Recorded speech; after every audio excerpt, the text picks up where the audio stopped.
It is 6:14 a.m., and the $437 million short position moving against you is no longer just a figure on a terminal. It is a physical weight behind your sternum. In this environment, your $114,000 base salary and $12 billion in assets under management are secondary to a singular, cold reality. Panic is a luxury your P&L cannot afford. You are not just building models. You are auditioning for the right to decide which truth is worth a $400 million bet. The digital clock on your workstation flickers to 6:14 a.m. It is a bleak Tuesday in February, and the Bloomberg terminal has been humming since 3 a.m., casting a pale blue glow over a cup of coffee that has sat untouched so long it has developed a thick, unappetizing skin. You are currently underwater on a $437 million short position involving a consumer electronics giant. The ticker isn't screaming just yet. It is moving against you with a subtle, agonizing precision. It is the kind of shift that doesn't trigger a broad market alarm, but you feel it like a dull blade pressing against your ribs. Then the notification arrives, a stark, one-line transmission from your prime broker at Goldman Sachs. No hello, no subject line, just the words margin call pending review. You sit perfectly still, refusing to reach for the phone. You are examining the flickering red numbers with the detached intensity of a bomb technician peering into a tangle of live wires. Why stay so still? Because in this game, losing your cool is the most expensive mistake you can make. Everyone starts at level 1. For you, that was age 24, stationed in a midtown Manhattan cubicle on the 41st floor where the air was a permanent mix of industrial carpet shampoo and desperate striving. You were a junior analyst with a $114,000 base salary that sounded massive until the reality of adult math hit. After the federal government snatched its 37% and the city took its own pound of flesh, you were left with a net take-home of roughly $61,000. You spent those nights in a Murray Hill 2-bedroom, sharing space with a guy from Dartmouth who seemingly used every surface in the kitchen as a landing pad for protein powder. You were a small gear in a $12 billion long-short equity hedge fund. You never actually handled the capital. Your entire existence was defined by the models you built. You built them at 11 p.m. on Tuesdays and all through your Saturdays. You poured your life into spreadsheets that a senior analyst would glance at for exactly 40 seconds before either bleeding red ink all over them or tossing them into a digital void. Have you ever wondered why they put you through that grind? It is because the model itself is just a ticket to the show. The real test, the one the portfolio managers 2 floors up are actually grading, is how your brain functions when the data turns hostile. What do you do when a company's official 10K filing says the sky is blue, but your boots-on-the-ground channel checks say it's falling? When 2 irreconcilable facts stare you in the face, someone has to decide which one is worth risking $400 million on. At level 1, that person isn't you, but they are watching to see if you even comprehend the gravity of the choice. It costs you everything else, of course. Your girlfriend is in med school down in Philly, and you see her maybe once a month. You watch her fall asleep on the train ride back, you usher her into a taxi, and then you walk straight back into the office. You didn't lose her. You both just decided to spend the same 24 hours in completely different universes. What would you give up for that kind of career? By level 2, you are 28 years old. You have graduated to the title of analyst with a $165,000 base and a $90,000 bonus check from the previous year. You finally have a 1-bedroom in the West Village and a closet featuring one genuine, high-end suit alongside 3 others that are merely convincing. But the real education didn't come from the money. It came on a specific Thursday in October. You watched a position you had personally championed get vaporized in 45 minutes of market chaos. The PM called you into his office, and in a voice so quiet it was terrifying, he asked a single question: what did you miss? You realized then that being close to the money means being close to mistakes you'll regret for a lifetime. That 45-minute collapse taught you more than 1,000 hours of Excel ever could. The general public looks at short selling and sees a bunch of cynical gals rooting for failure, but they couldn't be more wrong. It isn't about being a pessimist, it's about testing a hypothesis. Imagine a specialty retailer with 83 storefronts scattered across the Sunbelt. The retail crowd loves it. Out of 14 Wall Street analysts, 11 have issued glowing buy ratings. To the world, it looks like a winner. But you aren't looking at what it is. You are asking the one question that nobody else in the room has the guts to voice. Have you ever felt like the only person who sees the crack in the foundation? Hit the like button and subscribe if you want to see how this short play actually unfolds. Don't forget to hit the bell, because in this market, being 5 minutes late is the same as being wrong. What do you think? Is shorting a company an act of cynicism or just a different form of truth-seeking? To keep a stock price climbing, reality has to bend to your expectations. When everyone else is asking if a stock can keep rising, you're asking the only question that matters. What specific conditions must exist for this rally to stay alive? To find the answer, you dig into the plumbing. You start by pulling every lease obligation the company has. You take foot traffic data bought from a location analytics firm in Austin and map it directly against individual store revenue. What you find is a ticking clock. 12 of their top-performing locations are sitting in shopping malls where the main anchor tenants just announced they are shutting down. The market is totally blind to this. The quarterly report that would expose the rot is still 6 weeks away. You grind out a 41-page thesis that details the inevitable collapse. You hand it over, and your portfolio manager devours all 41 pages in just 11 minutes. He doesn't say a word, he just nods once. That's the whole meeting. By the time the closing bell rings, $60 million has been moved into a short position. Your name isn't on that ticket, though. It never is. You'll see the recognition in your February bonus, a number that stays strictly between you and the firm. Now you've reached level 3. You're 32 years old, and the title on your door says Portfolio Manager. You're responsible for a $1.2 billion book of capital, sitting in a glass office with a fancy standing desk you never actually use. Below you, 2 young analysts are grinding through nights and weekends. They have that specific kind of drive, a raw hunger found only in people who haven't yet slammed into their own professional ceiling. You have to teach them the third rule of this business. The short side doesn't care about how creative you are, it only rewards your discipline. Finding a sinking ship is easy. The hard part, the part that usually gets left out of the glossy finance documentaries, is surviving the wait when you're right too early.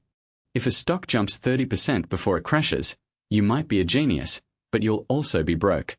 Your prime broker doesn't care about your brilliant 41-page thesis. When the numbers on the screen move the wrong way, they want their collateral, and they want it right now. Have you ever been right about something and had to pay for the privilege of waiting for the rest of the world to catch up? Take the logistics company you're currently shorting. Your research is a steel trap. You've proven they are capitalizing operating costs to artificially juice their EBITDA by an estimated $220 million every year. Their books are signed off by a tiny regional audit firm in Ohio. You even tracked the CFO dumping $6.3 million in stock just 60 days before the last earnings call. You've held this ground for 4 months. Then, out of nowhere, some talking head on TV calls the stock a generational opportunity. In one single afternoon, the price rips up 11%. The risk committee hauls you in to explain yourself. You present the facts again, and they let you hold. This is the ethical fog they don't mention in business school. You aren't wrong. The company is absolutely cooking the books, but the market refuses to acknowledge the truth on your timeline. And remember whose money you're playing with. This isn't just numbers. It's a pension fund in Ohio, a university endowment in North Carolina, and a sovereign wealth fund you're legally barred from even naming. You are the invisible thread connecting a massive institution to the quiet life of a 67-year-old woman in Akron. Her retirement security is literally hanging on whether a logistics firm in Memphis lied about their depreciation schedule. Finally, 6 weeks after the media hype, the SEC opens an informal inquiry.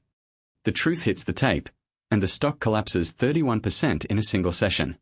If you're finding this deep dive into the mechanics of the trade useful, make sure to subscribe and hit that bell icon so you don't miss the next level. What would you do if your entire career depended on being right while the whole world told you that you were wrong? When the dust settled and the order tickets were finally finalized, you exited the trade with a cold, surgical precision. Your portfolio closed out the year with an 18.4% gain, absolutely dwarfing the general market return of 6%. But don't expect a champagne toast. There is no celebration in this room. You simply shut the file and reach for the next folder.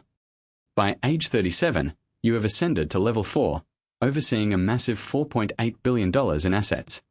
You are no longer just a trader.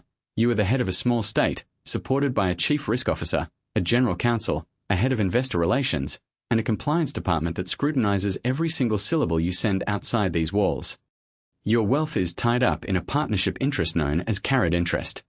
Despite being the centerpiece of a 19-year-old war in Congress, the tax structure remains untouched, allowing your profit share to be taxed at a 20% long-term capital gains rate plus a 3.8% net investment income tax. Have you ever wondered why the big players always seem to win? It is not because they are smarter than you. It is because they have a superior radar system. At this level, victory is built on information infrastructure. You pour $3.2 million every year into alternative data, things most investors never even consider. You are buying satellite pictures of congested shipping ports and tapping into anonymized credit card feeds that track consumer spending in near real time. You are even scraping the web for job openings. You know that when a company stops looking for new hires for its expansion wing, the pink slips are usually less than a quarter away. Rule number 4 is absolute. By the time a fact makes it into an official earnings report, the money has already been made. You are currently hunting a consumer tech giant that has been the darling of the media. This company has 44 million followers on social media and a founder who has graced the covers of 3 different magazines. The stock has rocketed up 212% over the last 18 months, but your team of 12 researchers spent 6 weeks looking behind the curtain. You discovered a component supplier in Malaysia that redirected 40% of its capacity to a rival 3 months ago, a shift the tech company hasn't disclosed and might not even realize. It cost you $3 million to find that out, but it's all legal, sourced, and ready for a $280 million short position. Then, the unpredictable happens. A retail investor forum with 2.4 million members spots your position in a regulatory filing and decides to start a fire. They don't care about the supply chain, they just want to see you bleed. In 72 hours, they pump the stock up 22%. Your risk officer is standing in your doorway, and you are forced to cut half the position, eating a $31 million loss in just 3 days. But you hold the other half. Why? Because the truth doesn't change just because the price does. 8 weeks later, the earnings call arrives, and the company misses its revenue targets by a staggering 18%. The stock craters 38% in a single session. When you finally close the books on the entire trade, you are up a net $44 million. You close the folder and prepare for the next one. Your head of investor relations leans in to ask if you want to put out a press release to brag about the win. Make sure you hit that subscribe button and ring the bell, because we are about to dive into the final level of this high-stakes game. What would you do if a mob of 2 million people tried to bankrupt your best idea? You tell your head of investor relations to forget about the press release. There's no point in shouting when the cash is already sitting in the account, and in this league, silence is a commodity that doesn't cost a dime.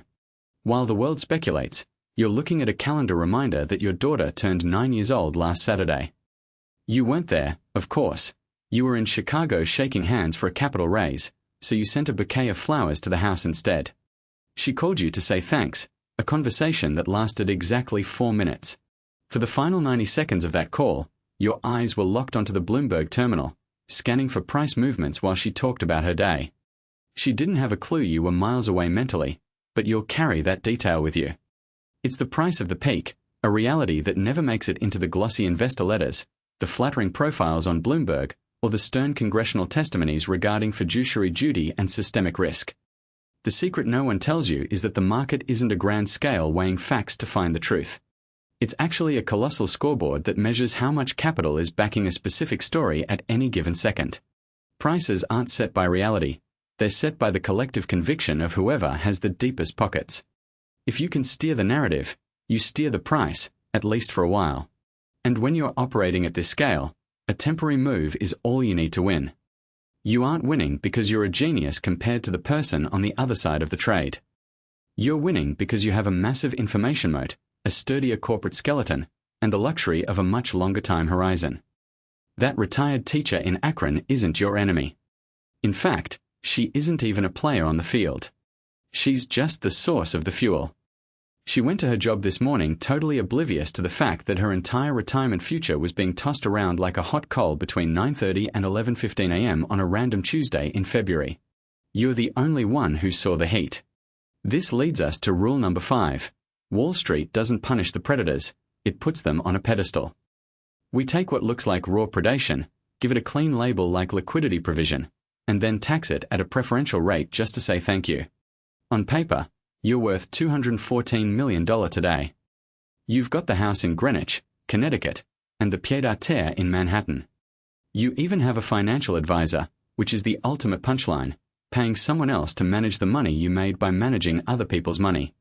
Your estate attorney, who costs you $40,000 a year, has already mapped out a trust structure so your kids get the assets with a level of tax efficiency that the average person can't even imagine, let alone access. You stopped asking if this was a fair way to live a long time ago. It wasn't a moral choice. It was just that the question didn't help you execute. The system was humming long before you arrived, and it'll still be vibrating long after you're gone. You just got very, very good at playing by the rules they gave you. Fast forward. It's 6:14 a.m. on another Tuesday in February. A different year, a different cycle, but the same cold air. Your terminal has been live since 3 a.m., and that same film is forming over your cold coffee. A new junior analyst, 24 years old and only 2 weeks into the meat grinder, walks past your glass door. He's wearing the same look you used to wear, having slept on the office couch just to be awake for the Asian market open.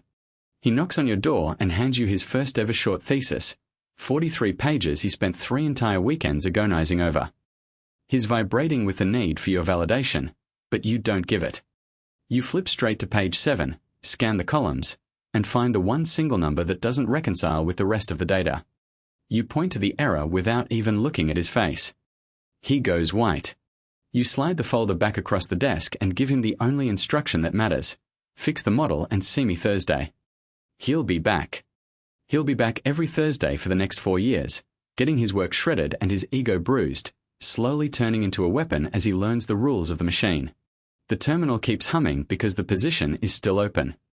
This system doesn't need your heart or your soul. It just needs you to be in the chair when the bell rings. Make sure to hit that like button, subscribe to the channel, and hit the bell for more deep dives into the reality of high finance. Tell me in the comments, does the machine own you, or do you own the machine?